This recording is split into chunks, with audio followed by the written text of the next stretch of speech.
ধ্বংসের মুখে করিমগঞ্জের জীবকুল, কারণ দূষণের কবলে করিমগঞ্জের লঙ্গাই নদীর জল। বাড়ির শৌচাগারের জল গিয়ে পড়ছে লঙ্গাই নদীতে। পিএইচই বিভাগ করিমগঞ্জে সরবরাহ করছে এই দূষিত জল।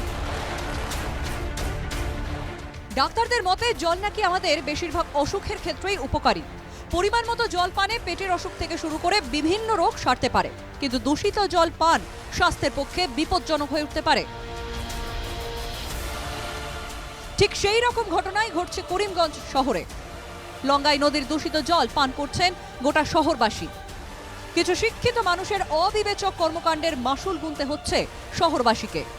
এই দৃশ্যটি নটিয়াখালে। আমরা এই মুহূর্তে দাঁড়িয়ে রয়েছি লঙ্গাই নদীর সেতুর উপর। যে সেতুর বাম পাশের দৃশ্যটা যদি এই মুহূর্তে নির্মল দেখায়, যে বাম পাশ দিয়ে নটিয়াখাল থেকে কি ধরনের নোংরা জল বেরিয়ে আসছে সেই দৃশ্য আমরা দেখানোর চেষ্টা করছি। অপরদিকে এই জায়গা থেকে মাত্র কিছু পাশেই রয়েছে জনস্বাস্থ্য কারিগরি বিভাগের একটি বার্জ, এবং সেই বার্জটিও এই মুহূর্তে আমরা দেখানোর চেষ্টা করছি।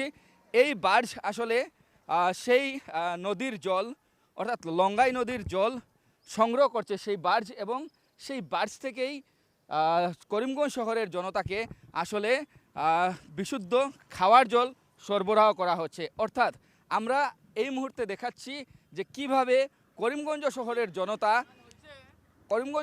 জনতা কিভাবে নোংরা জল পান করছেন, তার এটা হচ্ছে জ্বলন্ত উদাহরণ।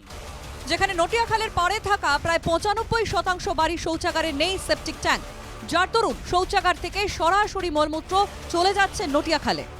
কিন্তু আজকের দিনে যদি দেখা যায় নটিয়াখালের অধিকাংশ জায়গা দখল, এবং প্রত্যেকটা বাড়ির বাথরুমের আউটলেট আপনি বলতে পারেন নটিয়াখালের মধ্যেই আছে, এবং সেই নটিয়াখালের জলটা ডাইরেক্ট গিয়ে পড়ছে লঙ্গাই নদীতে।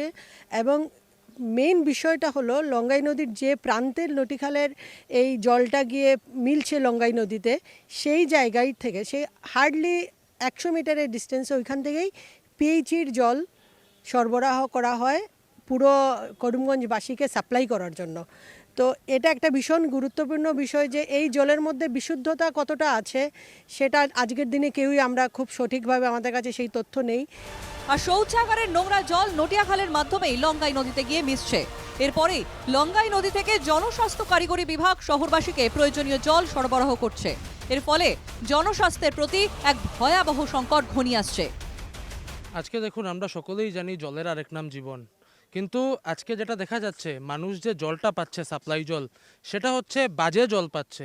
এবং আমরা দেখতে পাচ্ছি সেটার জন্য দায়ী কিন্তু নটিয়াখালের সামনের যে মানুষগুলো থাকে, আজকে তাদের মলমূত্র গিয়ে এই নটিয়াখালে জমা হচ্ছে এবং সেটা গিয়ে পড়ছে লঙ্গাই নদীতে, যেটার কারণে আজকে সামনেই রয়েছে পিএইচই বিভাগ, এবং এখান থেকে জল যেটা যাচ্ছে সেটা হচ্ছে বাজে জল যাচ্ছে, এবং এটার থেকেই জল থেকেই মানুষের অনেক রোগের আক্রান্ত হচ্ছে। কিন্তু আমি সব থেকে বলবো এইসবের জন্য আমরা মানুষরাই দায়ী। তবে এই প্রতিবেদন দেখার পর করিমগঞ্জের কারিগরি বিভাগ কি ধরনের ব্যবস্থা নেয় সেটাই পরবর্তীতে লক্ষণীয় হবে।